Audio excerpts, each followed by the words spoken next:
Ang kwentong ginamit ay likhang kathang-isip lamang, hango sa tunay na pangyayari. Ang mga karakter, insidente, lokasyon at pangalan ay gawa-gawa lamang para sa layunin ng pagsasadula. Anumang pagkakatulad sa aktwal na pangalan, karakter o kasaysayan ng sinumang tao, buhay o patay, o aktwal na pangyayari ay ganap na para sa dramatikong layunin lamang. Sa bawat sulok ng kasaysayan, may mga pangyayaring hindi na isulat sa mga aklat. Mga kwentong nanatili sa dilim, mga pangambang hindi mapawi, at mga panaghoy na hindi kailanman pinakinggan. Sa bawat pag-ikot ng panahon, may mga aninong patuloy na sumusunod. Mga paalala na hindi lahat ng nakaraan ay handa nang magpahinga.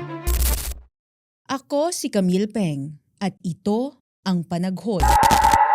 Mga kwentong kababalaghang nakaukit sa kasaysayan. Sa likod ng mga gusaling itinayo para sa pag-unlad, may mga pangyayaring masaklap na ayaw na nating balikan.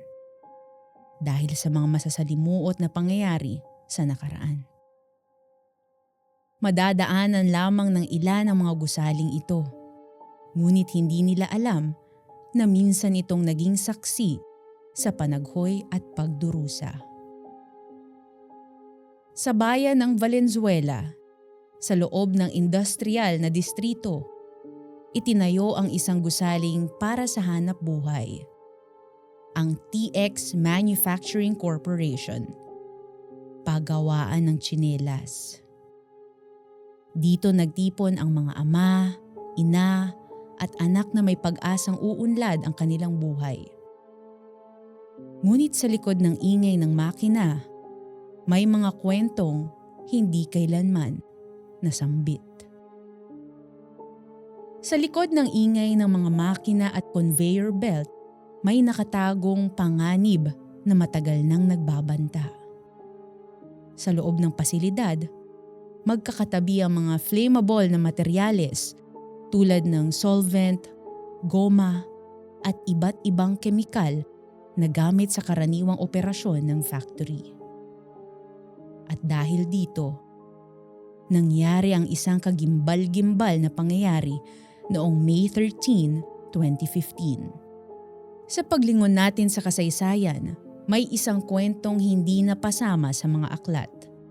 Ngunit hindi rin tuluyang nawala mula sa paniniwala ng mga Pilipino.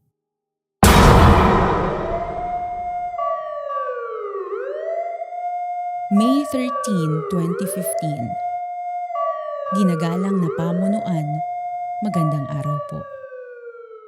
Ako po si Rosalina A. Santos, 48 years old, Quality Assurance Staff. Sumusulat ako ngayon upang formal na ihain ang aking agarang pagbibitiw. Alam ko pong hindi karaniwan ang tono ng liham na ito, ngunit bilang isang quality assurance, araw-araw akong sumusuri sa kalidad, kaligtasan at tamang proseso sa ating paggawaan. Kailangan kong ipabatid ang lahat ng nangyari sa akin nitong nakaraang araw na sa pakiramdam ko ay paunang babala sa darating na trahedya. Ito po ay isinulat ko ngayong Miyerkules, May 13, 2015. May mga pangyayaring hindi ko na kayang itago. At sa bawat hakbang ko po sa planta, lalo akong natakot at naiisip ko po ang responsibilidad ko sa aking pamilya. Nang simulan ko po ang araw noong May 4, doon ko nakita ang unang premonition ko. Noong nag-inspeksyon ng mga kahon sa storage, habang sinusuri ko ang packaging at seal ng bawat karton, nakarinig ako ng isang mahina ngunit matinis na pagkatok mula sa likod ng isang pinto. Akala ko po ay sa kasamahan lang na nagsusuri rin ng mga tsinelas o kaya ay natagilid na kahon. Kaya lumapit ako at tinignan ko ito. Ngunit nang buksan ko ang pinto, wala pong tao. Ang tanging naiwan ay ang matapang na amoy ng lumang goma at basa na tela. Isang amoy na hindi ko maisulat sa inspection report. Ramdam ko ang malamig na hangin na dumampi sa batok ko. Parang may matitinik na matang nakatingin mula sa kadiliman ng storage room. Bumilis ang tibok ng puso ko. At naramdaman ko na parang ang mga kahon mismo ay humihinga. Tila kumikilos ito ng bahagya. Nang lumingon ako, may naramdaman akong maliliit na kalabog mula sa sulok ng storage. Pero ang nakakapagtaka, walang tao ron.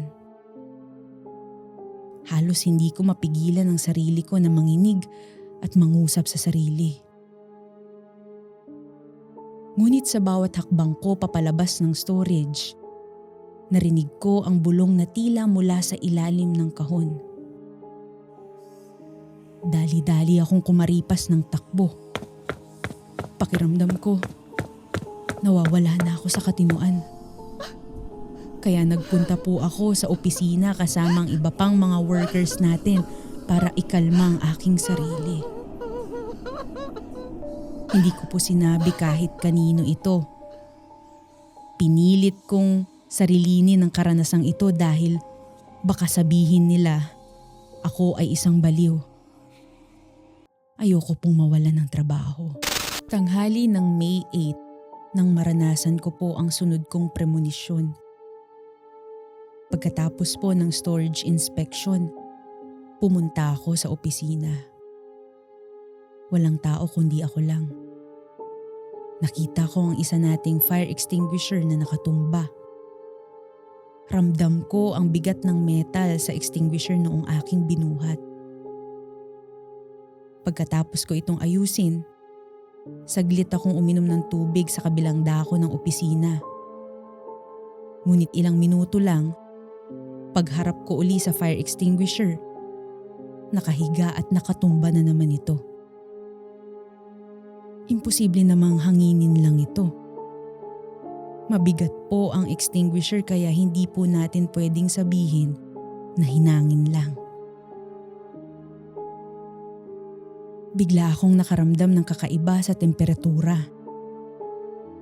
Naramdaman ko ang pagpatak ng pawis mula sa aking noo. Bigla akong nakaramdam ng init. Ang init sa paligid ay hindi normal. Parang may apoy sa ilalim ng sahig, kahit walang nakabukas na makina. Dahil wala masyadong bintana sa lugar, agad akong lumabas gawa na rin ang pagkahilo sa naramdaman kong init na hindi ko maipaliwanag. Habang naglalakad ako at lumiko palabas ng opisina, may nakita akong anino sa dulo. Mabilis itong umakyat sa hagdan papunta sa second floor. Hindi lang iisa ang aninong nakita ko. Marami sila. Tila nagsisitakbuhan papalabas ng pagawaan. Noong inaninag ko ito ng maayos, ay bigla po itong nawala. Akala ko po'y kasamahan ko sa trabaho ngunit halos lahat po sila'y nagtatanghalian na. At walang ibang naiwan sa opisina kundi ako lang. Biglang nagkaroon ng kakaibang tunog sa paligid. Maliliit na tunog ng paa na parang tumatakbo, humihingal, at parang may umiiyak. Halos hindi ko mapigilan ang sarili ko na manigas at manginig sa mga naririnig ko. Ramdam ko ang bawat tibok ng puso ko. Sa mga sandaling ito, naintindihan ko na hindi lahat ng panganib ay nakikita. At hindi lahat ng dapat bantayan ay maitatala sa report. Pakiramdam ko talaga ay baliw na ako. Gusto ko na po itong ikwento sa mga kasamahan ko, ngunit baka maging tampulan ako ng tukso at biruan na nasisiraan na ako ng bait. May 12. Kahapon ang pinakabago kong premonisyon. Huling pangyayari po ito kahapon lang.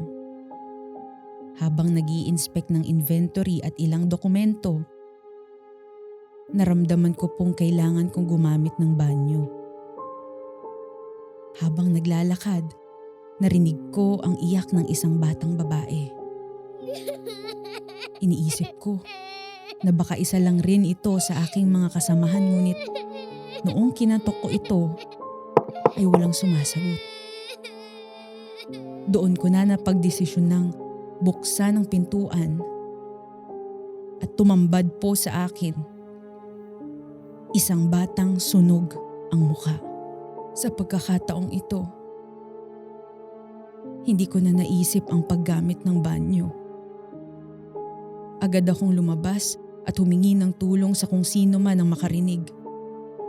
Ngunit paglingon kong muli, wala nang bata dun. Biglang nawala ang ilaw sa banyo. Sa pagitan ng pagdilim at pagliwanag, nakita kong muli ang batang babae. Nakayuko, hawak ang dibdib. Parang hirap huminga. Hindi ako makagalaw sa takot.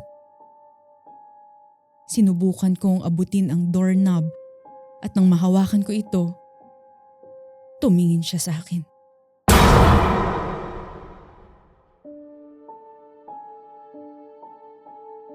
Maputla, may malalim at luhang mga mata.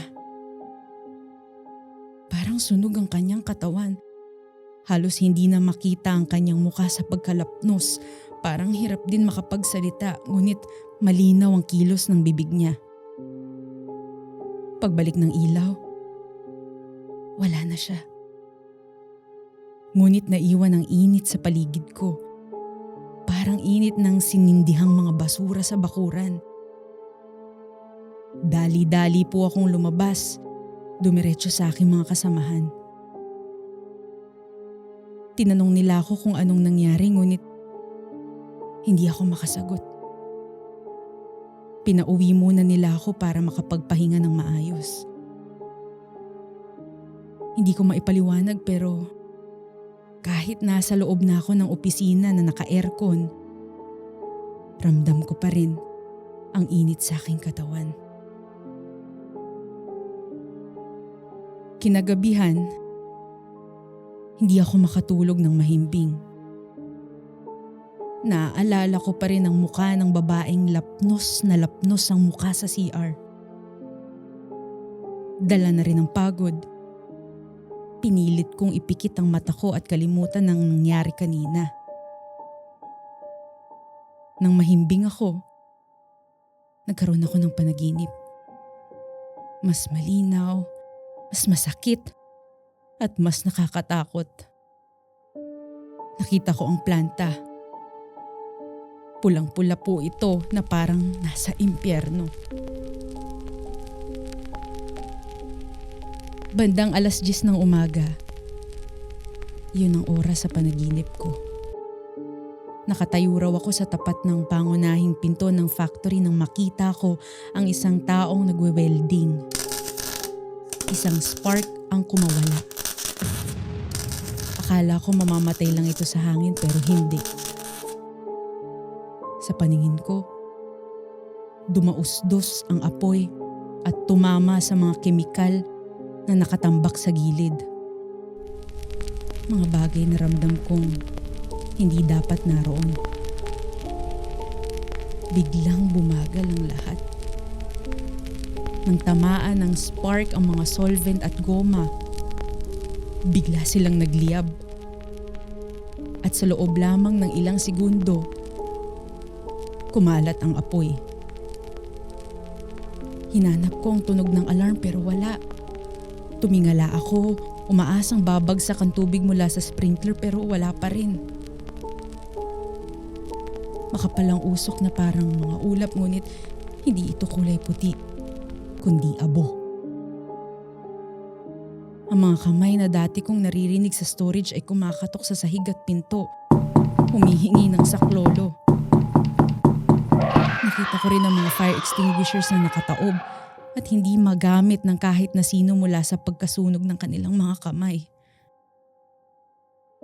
Hanggang may isang kamay na mahigpit na humahawak sa braso ko. Sabay bulong. Sa panaginip ko, tumatakbo ang mga tao. Pero walang malinaw na daan palabas. Napadpad ako sa ikalawang palapag. Kumakapal ang usok. Masakit na sa dibdib ang bawat hinga.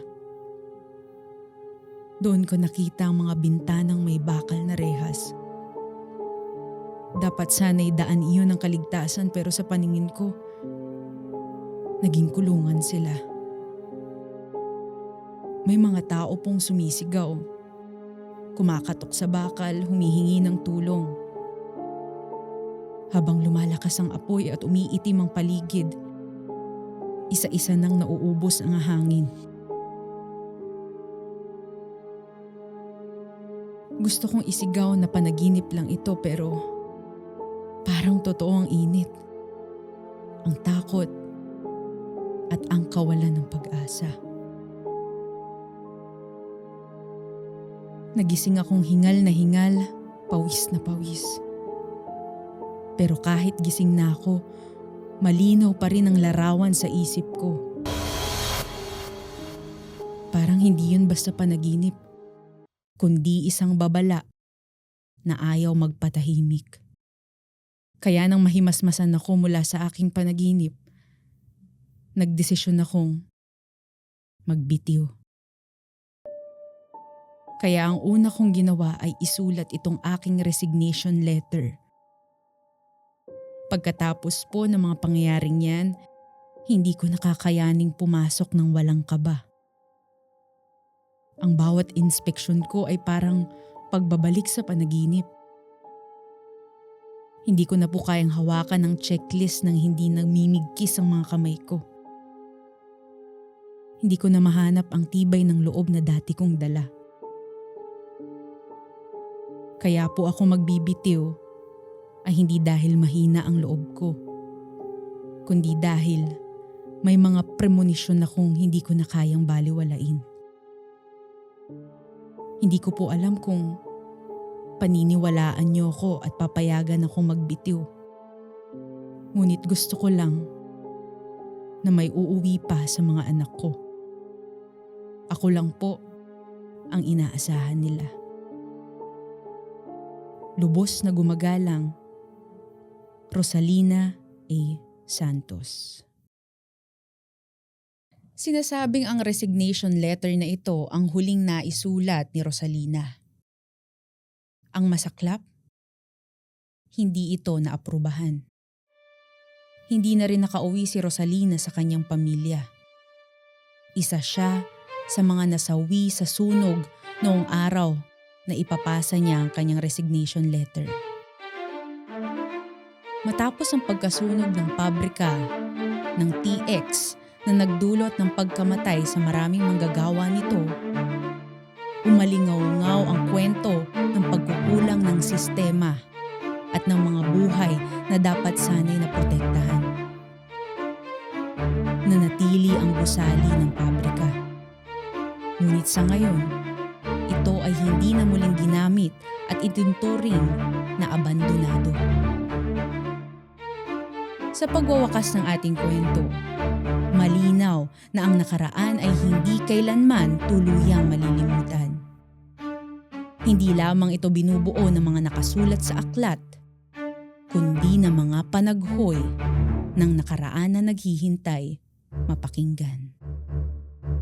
Muli, ako si Camille Peng at ito ang Panaghoy.